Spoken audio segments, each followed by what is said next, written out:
bien des aidants exploitants. Et ce n'est pas fait pour construire de l'homme, mais pour faire quelqu'un autonome.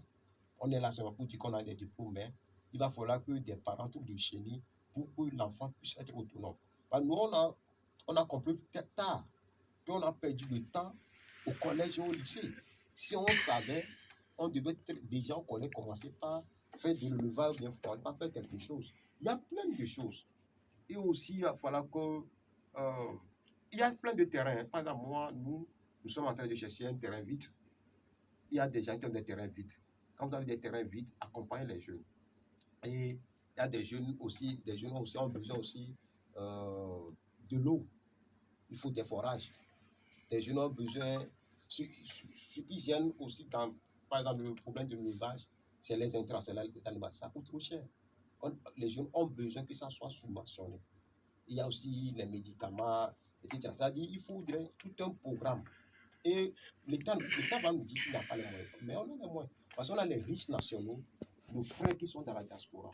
Si on arrive à concorder un bon programme, on peut trouver des fonds propres pour pouvoir investir dans la jeunesse. Justement, parlant de cela, Fourie Katakou, je le disais tout à l'heure que des fois, on nous dit qu'il y a des mécanismes qui accompagnent les jeunes, il y a des mécanismes pour lever des fonds. Est-ce que vous pensez qu'il n'y a pas une véritable communication autour quand même de ces mécanismes? Oui, s'il y a un mécanisme qui accompagne les jeunes, où sont ces jeunes-là qui les accompagnent?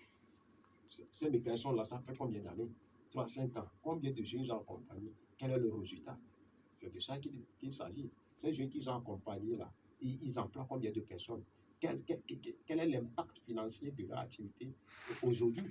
C'est ça. C'est-à-dire quand on dit au Bénin, il y a les gens sont investis dans des fermes, on voit les résultats des fermes au Bénin. On voit. Mais au Togo, ça dit pour pouvoir, les oranges là, ça vient d'où? Les tomates là, ça vient d'où? Les piments, ça vient d'où? Nos poulets congelés, est-ce que nous sommes en mesure d'être autonomes financièrement? Non. Alors que le Togo a de terre, on a notre climat est très favorable. Si on réfléchit bien, dans chaque région, on voit ce qu'on peut cultiver, on voit ce qu'on peut élever. On a un marché au niveau du Nigeria, au niveau de la Côte d'Ivoire et au Burkina Faso, etc., où on peut évacuer nos produits. Je dis, l'atout du Togo, si moi j'étais un dirigeant, la richesse que moi je vais vendre, c'est le lait togolais. Les laits togolais sont une richesse. Mais qu'est-ce qu'on en fait? Quand tu sors, tu sais que quand le Togolais, on va développer une économie de restaurant,